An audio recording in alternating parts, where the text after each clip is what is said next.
What does OT, SM, super clipping and active aero all mean?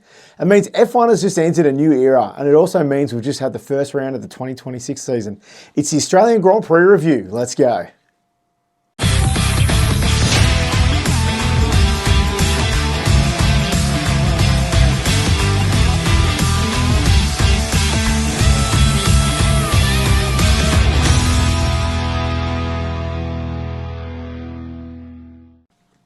Yes, Toto Wolff's smug look isn't the only thing that's back in 2026, as Formula One returned to the glorious Australian sunshine at Albert Park for what promises to be one of the most talked about championships in years.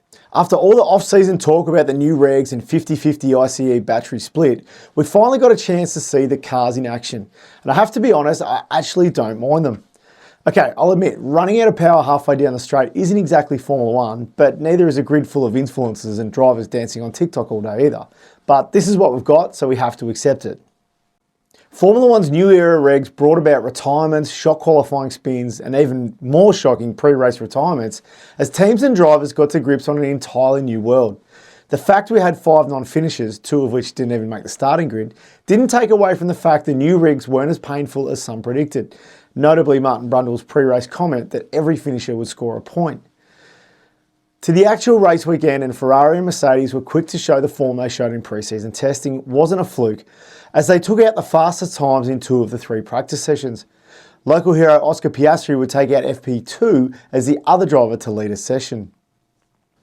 It was qualifying where Mercedes would show their true pace, with George Russell leading the times through Q1, 2 and 3, and Kimi Antonelli, who was lucky to even make quali after his FP3 crash, qualifying in 2nd position. Max Verstappen's love for the new regs wouldn't be improved after a mysterious looking spin during Q1 put him into the kitty litter and out of qualifying. Later put down to an MGUK failure, the ensuing red flag would be enough to make sure the Mercedes mechanics could get Kimi fixed up and out in time to post a time good enough to escape Q1. Q2 would see everyone clambering again to catch the rampant George Russell in the Mercedes, with Charles Leclerc the closest, some 4/10 off. The Audi of Gabriel Bortoleto would pip his teammate Nico Hülkenberg by just 0.08 of a second to knock the German out of Q3. The final 10 runners for Q3 would be 9 after Bortoleto's Audi would expire in the pit entry at the end of Q2. With Audi's teammate there, Isaac Hadjar would be the star Red Bull driver, taking a strong 3rd position behind the blisteringly quick Mercedes 1-2 of Russell and Antonelli. Leclerc would qualify 4th, while local hero Oscar Piastri could only settle for 5th, with his teammate in 6th, a far cry from their dominant performance 12 months ago. With quali done, all eyes would focus on race day.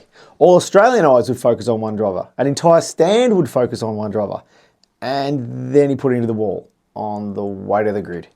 Okay, now, can someone please explain exactly what us Australian motorsport fans have done over the years to piss off the Formula One god so much? Did Mark Webber really curse the podium in 02 when he stood up there having finished 5th?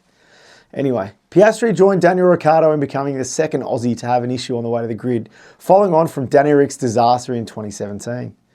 So 22 starters became 21 very quickly, which became 20 following the news that Nico Hülkenberg wouldn't be making the start either. To the race proper, and the start was one that dreams were made of for the Tifosi, with Charles Leclerc getting what motocross riders would call a hole shot by jumping the 3 drivers in front to grab an early lead into turn 1. Further back in the pack, and Franco Colapinto gave us both the overtake and save of the season. I mean, that's it, it's over. You can't beat that for the year. When he narrowly avoided making Liam Lawson an inch shorter by rear-ending the slow-starting Kiwi. Now, I know their national emblem is a bird that can't fly, but I mean, you don't have to take it so literal, Liam. Time to fly, little birdie. Out front, Charles and George put on an absolute show for the fans with a constant swap for the lead. George on lap 7 showed why almost everyone groans when his team radio graphic comes up on screen by, surprise, surprise, complaining about another driver's defending. By lap 9, the 2-way tussle for the lead had become a 3-way by the lake, with Lewis Hamilton joining his teammate and whiny George for a battle for the lead. Lap 10 and Max Verstappen had already crushed half the field to break inside the top 10, where Arvid Lindblad would put up a great fight, succumbing eventually to the inevitable. With a start line infringement, the FIA decided on a new penalty for 2026 by issuing the Argentine Alpine driver a Colapinto and go penalty, one I'm sure other drivers will be trying to avoid all season.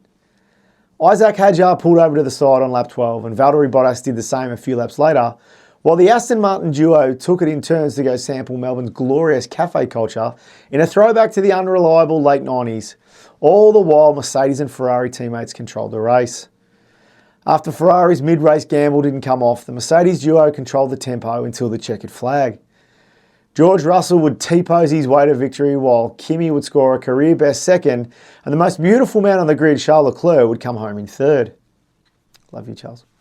A late race battle between the one and done reigning champion and future Le Mans winner would see Lando come home in fifth ahead of Max Verstappen, some 50 seconds behind the winner, leaving Zach Brown to wonder what exactly the PU was that they'd bought from Mercedes.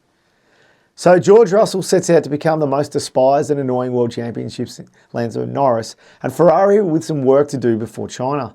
As for McLaren, they'll attempt to put their Mercedes power unit in the right way, while Red Bull tries to decide who the real number 2 is for the rest of the season.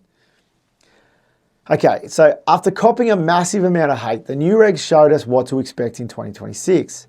Personally, I think we should hold out until the circus reaches Europe before we judge or comment. But I think the FIA and Formula One both know there's plenty of work to be done for the rest of this season. So we've got a quick turnaround with Shanghai coming up straight away. As for us here at C&K Motorsport, we've got a heap of new content coming up with recent visits to the Bathurst 12-hour and Adelaide Motorsport Festival to bore you all with. As always, thanks again for watching. Please like and subscribe and follow us on Instagram and TikTok at C&K Motorsport. And until next time, we'll see you at a racetrack near you soon.